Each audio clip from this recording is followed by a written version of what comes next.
जळते संचित ऐशी आहे धर्मनीत माझ्या विठोबाचे पाय वेळोवेळा मनी ध्याय नेदी कर्म घडो कोठे आडराणी पडो माझ्या विठोबाचे पाय वेळोवेळा मनी ध्याय तुका म्हणे मळ तुका म्हणे मळ राहोने दी तापजाळ, माझ्या विठोबाचे पाय वेळोवेळा मनी ध्याय. विठ्ठला विठ्ठला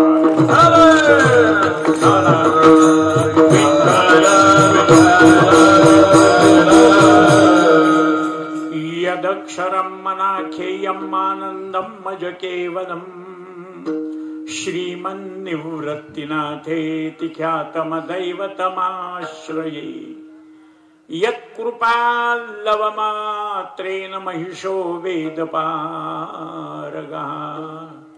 ज्ञानेश्वरं तमाचार्यं वन्दे बद्धाञ्जलिर्मुदा.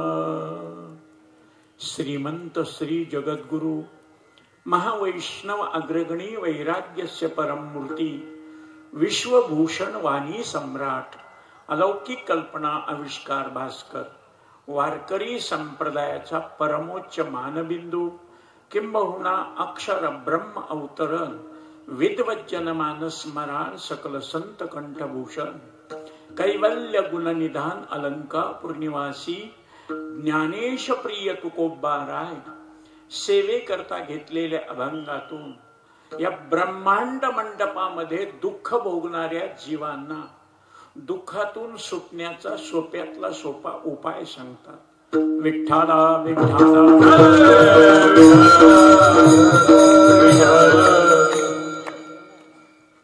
न भूतो न भविष्यती, डोळ्याचं पारणं फेडणारा, मनाला समाधान देणारा हा सप्ताहातील सोहळा पाहिला. प्रवास,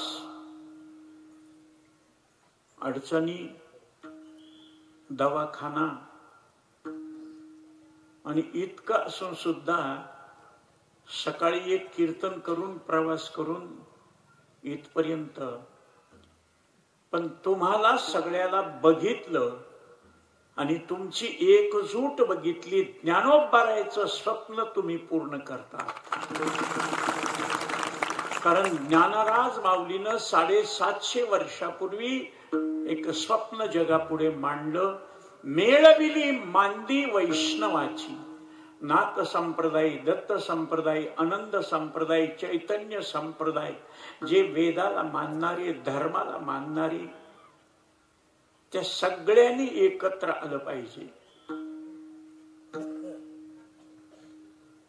एवढ्या 50व्या सप्ताहामध्ये एकतर 50 वर्षापर्यंत सप्ताह टिकणं कठीण. आंब्याला मोहर भरपूर लागतो. जितका मोहर लागला तितक्या बारीक कैऱ्या निर्माण होत नाहीत. जितक्या कैऱ्या निर्माण झाल्या तितके आंबे परिपक्व होत नाहीत. आणि काही आंबे तर उतरून आडीला लावल्यावर नासतात. काही काही माणसं लहानपणापासून कीर्तन भजनामध्ये, पोथी पुराणामध्ये, आणि शेवट दुःख झाल्यावर कशाचा देव, कशाचा धर्म. आणि त्यावेळेस त्याची अवस्था होते तुकोबारानं सांगितल्यासारखी, देव धर्म सांदी पडिले सकळ, विषयी गोंधळ गाजत असे. महाराज लोकांना हे खाऊ नका ते खाऊ नका. कोरोना आला, माणसं मेले. दारू पिणारे, मटण खाणारे एक मेला नाही. डोस नाही, इंजेक्शन नाही, मास्क नाही. नाहीतर चांगले 4 माणसं बसली एका ठिकाणी आणि बोलता बोलता एकानच असं कर, कोरोना झाला, पळा. खोटं नाही सांगत. इंग्रजाच्या काळामध्ये, मुसलमानाच्या काळामध्ये देवळं बंद नव्हते, दिंड्या बंद नव्हत्या, पालख्या बंद नव्हत्या, भजन बंद नव्हतं, सप्ते बंद नव्हती. कोरोना नावाची भीती बसली, माणसं जी घाबरून गेले. तुमचं नाही सांगत, माझ्या जवळचे 6 नातेवाईक 22 दिवसामध्ये खलास. भेटायला आले, खोकलले, दवाखान्यात गेले, राखच आणली. महाराज का असं झालं? दुःख हे कोणत्या ना कोणत्या रूपानं येतं आणि तुम्हाला परमार्थातून भ्रष्ट करतं. तुमच्या मनामध्ये देवाबद्दल, धर्माबद्दल, देशाबद्दल आपुलकी राहू देत नाही. म्हणून देव धर्म सांदी पडिले सकळ विषयी गोंधळ गाजत असे. विषयाचा गोंधळ गाजे ये ठाई फोडीत असे डोई अहंकार. बाबा आवाज कमी राहिला तर हरकत नाही, शिट्टी वाजू देऊ नको, बंदही पडू देऊ नको. जेवणात मीठ किती असावं, कमी झालं तर आळणी होतंय, जास्त झालं तर खरट होतंय. आळणी बी नसावं, खरटही नसावं. काही काही माणसं म्हणतात ह्या वेळेस आळणी झालं, पुढच्या वेळेस खरट, दोन्ही नको. आणि हे आळंदीत संस्थेत शिकत असताना मी हेच करीत होतो. मला ज्याचं आवडायचं नाही ना, गोपाळ बुवा रिसबूड, ते तुकोबा ज्ञानोबा म्हणले की मी त्या चॅनलला बोट लावायचं, चर्रकन केलं. काय झालं स्पीकरला? म्हणलं ज्ञानोबा राया, ज्ञानोबा माऊली, माऊली ज्ञानराज माऊली, तुकाराम महाराज असं म्हणा, तुकोबा ज्ञानोबा काय. आणि कधीही लक्षात ठेवा, देवाला तुम्ही अरे तुरे बोलू शकता, पण संतांना देव सुद्धा अहो जाऊ बोलतो. कारण संत देवापेक्षा आदरार्थी आहेत. जे देवाला काम जमत नाही ते संत करून दाखवतात. देवाला दुष्टाला मारता आलं, पण दुष्टाला सज्जन करता आलं नाही. संतांनी कोणालाच मारलं नाही, पण दुष्टाला सज्जन केलं. अजामेळ पाप राशी पण नामे नेला वैकुंठाशी. वाल्या पोळ्याचा वाल्मिक ऋषी झाला. देव करू शकला नाही, ते संत करू शकतात. म्हणून अशा संतांनी घालून दिलेली ही दिव्य दिशा लावणी मृदंग श्रुती टाळ घोष आणि सेवू ब्रह्मरस आवडीने. आणि ऐसे संत जन, ऐसे हरीचे दास, ऐसा नामघोष सांगा कोठे. महाराज नजर जाईल तिथपर्यंत माय मावल्या, पुरुष मंडळ, तरुण मंडळ एकजुटीनं बसलेलं बघितलं नाही. खरं सांगू, आता 76 वर्षाचं वय झालंय, तरी मला असं वाटतं की मरून जाऊन तुमच्या पोटाला यावं. मरून या जावे बा माझ्याच्या पोटाला यावं. मग एवढं महाराज पीक चांगलं असल्यावर शेतकऱ्याला घामाचं चीज वाटतं. आपण रात्रंदिवस मेहनत केली आणि पीक एकलं चांगलं निघालं.